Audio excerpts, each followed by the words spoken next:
नमस्कार दोस्तों, मेरा नाम सुरेश आराम है।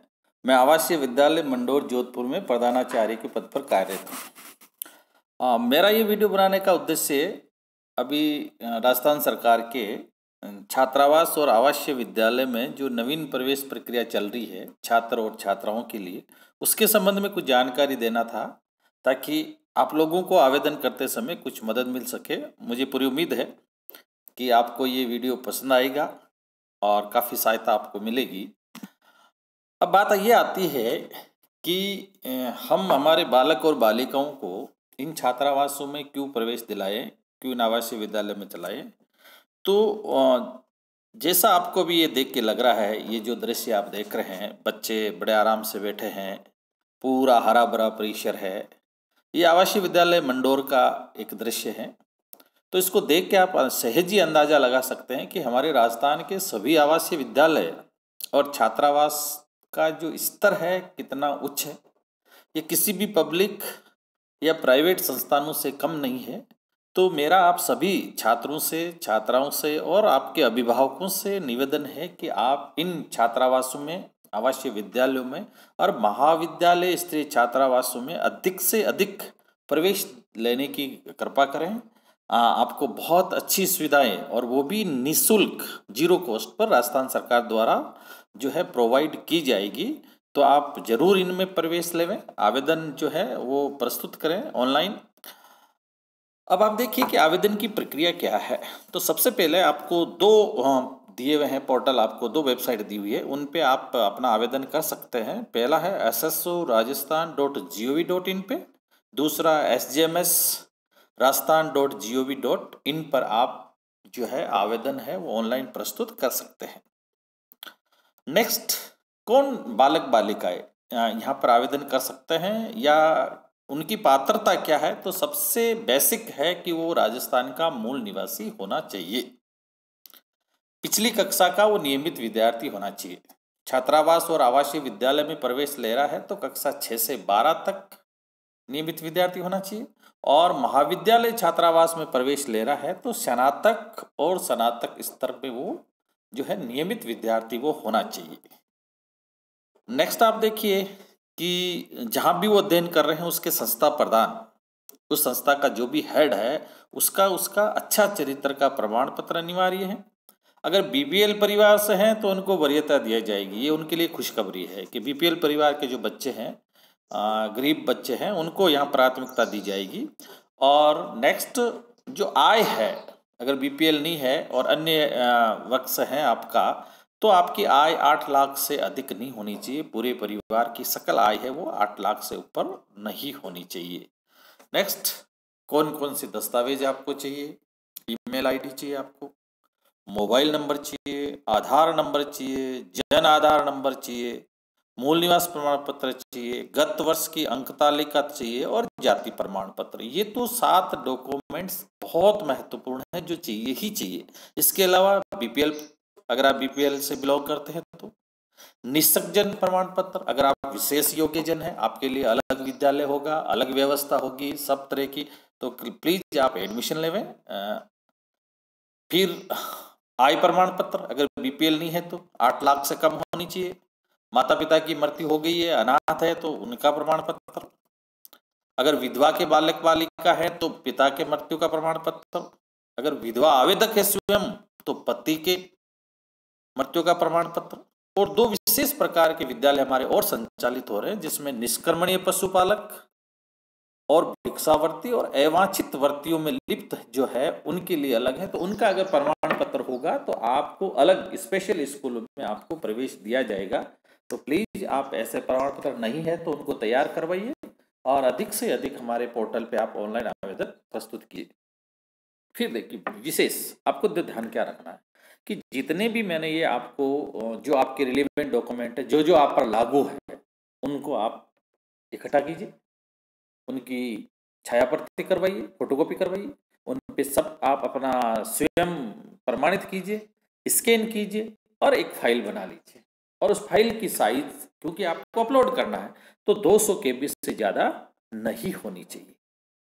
ये जितना भी काम था ये नए जो पहली बार प्रवेश ले रहे हैं उनके लिए। अब एक बात, जो पहले से पढ़ रहे हैं उनके लिए आपको कोई अलग से आवेदन प्रस्तुत नहीं करना है।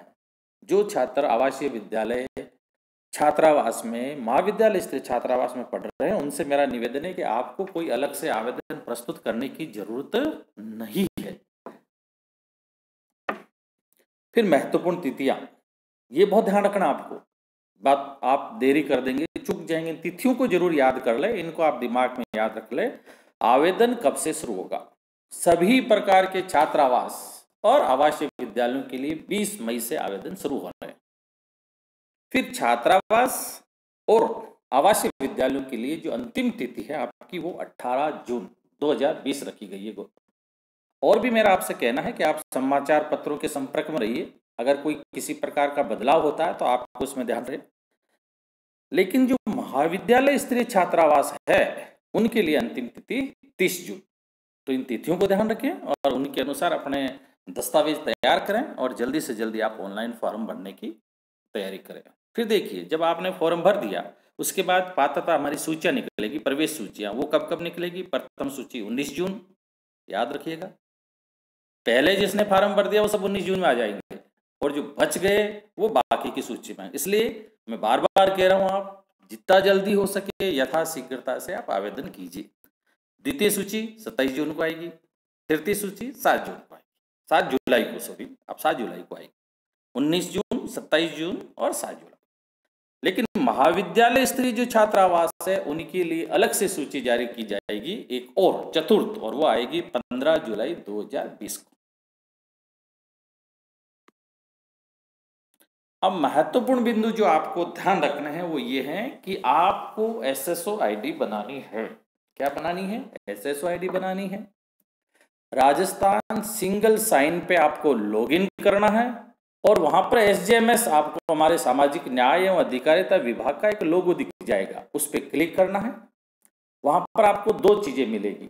अगर आप हॉस्टल के लिए प्रवेश लेना चाहते हैं तो हॉस्टल मिलेगा, और रेजिडेंशियल स्कूल के लिए लेना चाहते हैं तो आप रेजिडेंशियल स्कूल को। कृपया मेरा आपसे निवेदन है कि यहाँ पर अधिकतम गलती होती है कि आवासीय विद्यालय वाले छात्रावास में चले जाते हैं, छात्रावास वाले आवासीय।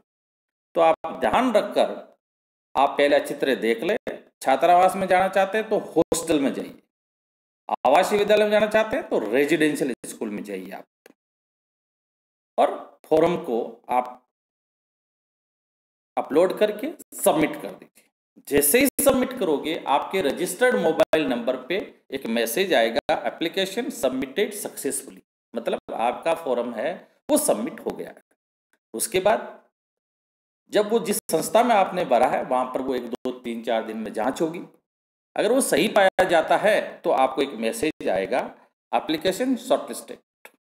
एक मैसेज आएगा, एप्लीकेशन शॉर्टलिस्टेड, मतलब आपका फॉर्म है वो सही तरीके से नियमानुसार भर दिया गया है। अब देखिए, अगर ऑब्जेक्शन है तो आपके मैसेज आएगा ऑब्जेक्शन का, आप पुनः लॉगिन कीजिए, जो कमी है उसको सुधारे, वापस सबमिट कर दीजिए, कोई दिक्कत नहीं, वापस आपका शॉर्टलिस्ट हो जाएगा और एप्लीकेशन शॉर्टलिस्ट, आपका मैसेज वापस आ जाएगा। फिर देखिए, फिर आपका एडमिशन हो जाता है, प्रवेश सूची में आपका नाम आ जाता है, तो वहां से एक मैसेज आएगा संबंधित संस्था से, एडमिटेड। जब आपका एडमिटेड का मैसेज आ जाता है तब आपको टीसी लेनी है, उससे पहले टीसी नहीं लेनी है। टीसी लेके संबंधित संस्था में जाएंगे, सारे मूल जो दस्तावेज है वो साथ लेके जावे, वहां पे जांच करावे। जांच करने पर अगर सही पाया जाता है तो आपको अंतिम रूप से संबंधित संस्था, छात्रावास, आवासीय विद्यालय, महाविद्यालय स्तरीय छात्रावास में आपको प्रवेश दे दिया जाएगा। और जब ये प्रवेश हो जाता है तब अंतिम रूप से आपके पास मैसेज आता है ज्वाइंट का, मतलब आप अंतिम रूप से वहां पे आपने ज्वाइन कर लिया है, अब आप अपनी पढ़ाई शुरू कीजिए। ये देखिए, फिर आवासीय विद्यालय मंडौर का खेल प्रांगण है, आप देखिए कितना सुसज्जित है।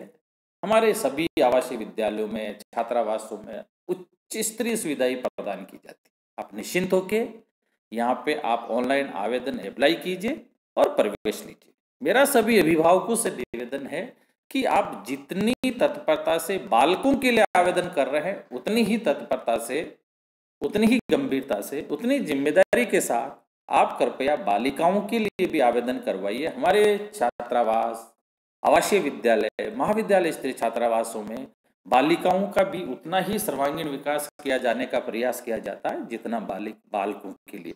तो प्लीज आपसे रिक्वेस्ट है, आप अधिक से अधिक ऑनलाइन आवेदन अप्लाई कीजिए।